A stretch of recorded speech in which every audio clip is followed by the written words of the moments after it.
Hey there, Dr. Steve here. I am so excited to share with you a little snippet of our interview with the one and only Pennsylvania Senator Doug Mastriano. Doug was live with our Insiders Club members, and we got to ask him questions about the Pennsylvania elections that stripped their left-wing governor of his emergency powers, Doug Mastriano's prospects for running for governor of Pennsylvania, and we even got a sneak peek into his private meetings with President Trump. You're going to absolutely love this, so enjoy. My name's Hannah Owens. I'm your Insiders Club hostess. And as you can see, we have a very special guest here with us tonight. So everybody give a round of applause for Dr. Steve and our special guest tonight, Senator Doug Mastriano. So emoji applause, emoji applause. He beat me to it. I actually walked away from the camera for a little bit. My son's looking for he's got his formal tomorrow. Like, we don't do a prom at our classical school. We do what's called protocol. And one of his friends couldn't find his bow tie, I guess, in the tux he rented. So he needs a purple bow tie. And I know I've got one, but I can't find it. So anyway, and then I come and I see the senator here. You beat me. How are you, sir? Good. So you had something left over from your 70s wardrobe or something, right? That's right. Oh, man. Oh, it's a clip-on and everything. It's rocking. Oh, my goodness. Oh, my goodness. Well, everyone, we are so excited to have the senator here with us tonight for a live recorded interview. So you are in for a super special treat. I hear you've had a fantastic week, Senator. We're excited to hear a little bit more about some meetings that you've had.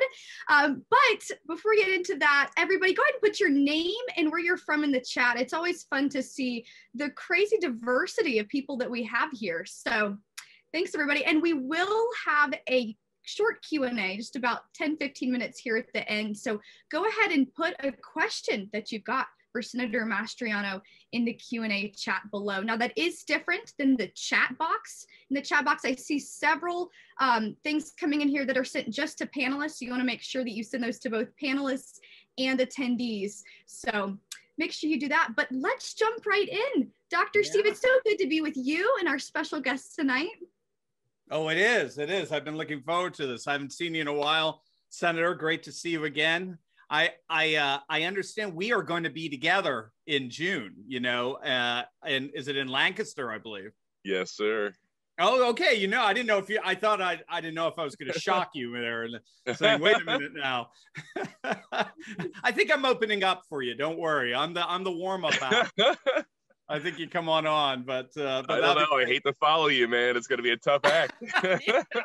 Yeah, that's right. You're gonna make it really hard on you. You're gonna have a super awesome PowerPoint presentation. No, it'd be great to see you again. It's great to see you now. And I know a lot of our members here are dying to talk with you. But one of the perks of me running this thing is I get to talk to you first. So that's.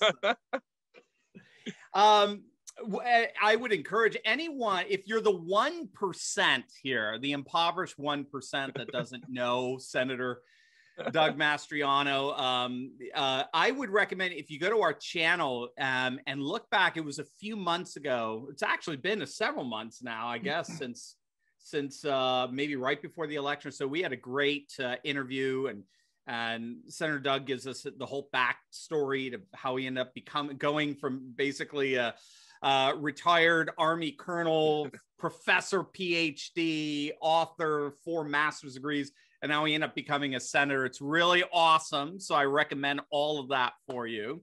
But I am so excited about what happened in Pennsylvania on Tuesday. As I understand it, Pennsylvania is now officially the first state where the citizens voted to strip their governor of emergency powers. What do you think of what happened on Tuesday? Well, perhaps you could give us a quick synopsis of what happened on Tuesday, and then give us a sense of the message it sent to Harrisburg and the message it's sending to the nation. So as everyone remembers, this time last year, the reopen movement started in Pennsylvania, and there was rallies. And of course, the indignant self-righteous left, you know, Mastriano was irresponsible, super spreader event, no social distancing, blah, blah, blah. And of course, fast forward a couple of weeks, and in Philadelphia, hundreds of thousands of people gather. And even even a renowned outlet, a media outlet, said no. We checked it out. Nobody got COVID, even though they're looting together and partying together and being very reckless, and not social distancing. So it took a lot of effort, but together, and this is not political speech. This is a fact. Myself and somebody in a House tried to run legislation to reopen the state, to put the power back in the hands of the people. And it was pretty difficult actually to convince members of the Senate to run that.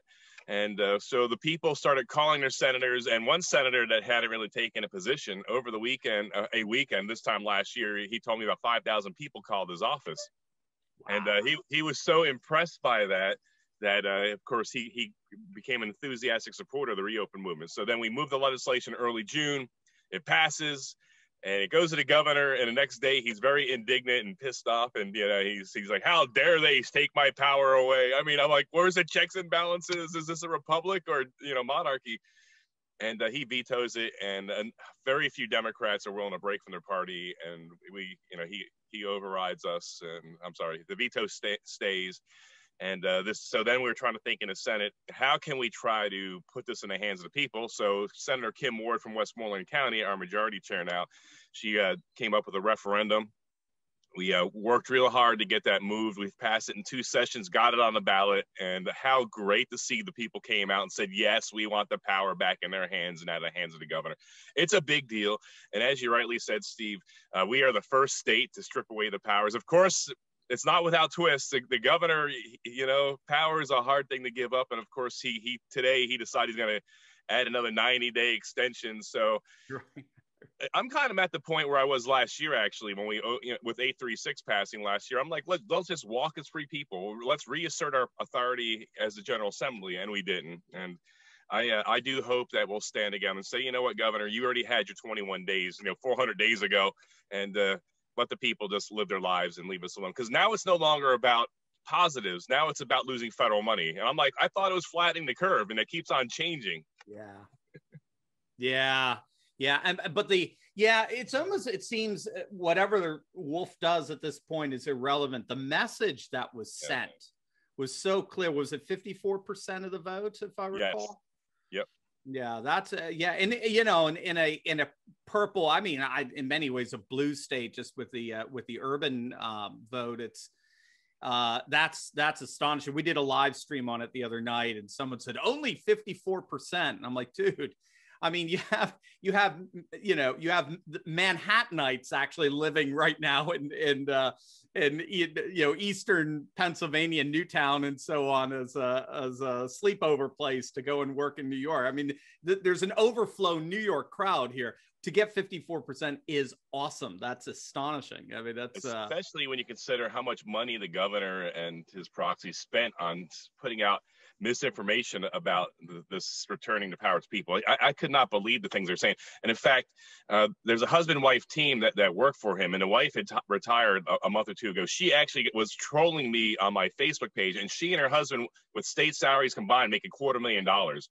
And so I'm like, this is a problem when a close associated governor is trolling a state senator. Mastriano's wrong. He doesn't know what he's talking about. Like, really? She's been living off the government dime, all her life, and is going to ride off into the sunset.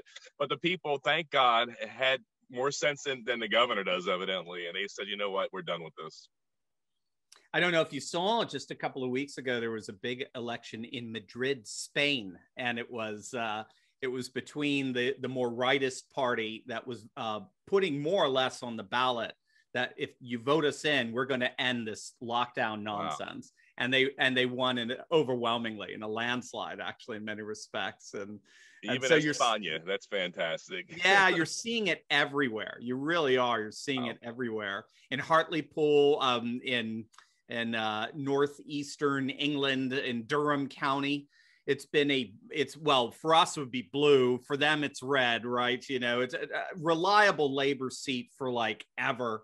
And they just shocked pundits and politicians alike by voting in conservatives. And one of it was to end this lockdown. And so the sentiment is there on both sides of the pond, as it were. So I think you've tapped into a trend here. This is great. and then we also had 2 elections in the Dallas-Fort Worth area over the last few weeks. One special election for Texas's 6th district. That's been sort of purple, as I understand, or trending blue. I think President Trump had only won by about 3 points there back in November. And the Democrat got shut out of that. Of that, is it Susan Wright? Is Trump endorsed her, and so for the runoff, it's 2 Republicans. The Democrat didn't even make it in the runoff. Then you had in I forget it, Southlake, which is a Dallas-Fort Worth suburb, the CRT whole school board issue coming up, and all the anti-critical race theory candidates won with 70% of the vote, and they voted out. This obviously, and then you have yesterday or Tuesday's referendum. It seems things are looking very good for the GOP in 2022. Are you feeling that kind of energy among your GOP colleagues? Do they feel like the wind's at their backs?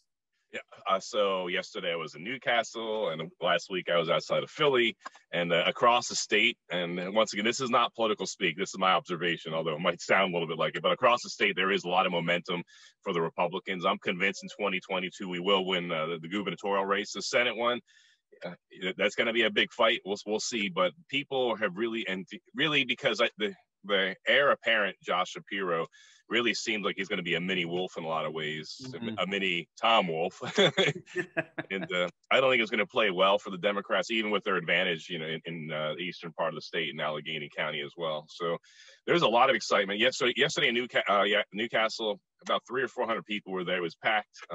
Right. And I asked how many are running for office for the first time, and about 20, 30 hands went up. So people really are, as you have written about, Steve, in your excellent books, there is a movement, a groundswell that we're going to be at all levels, and from the local level all the way up to the state and federal level. You're going to see a lot of new blood running on the Republican side.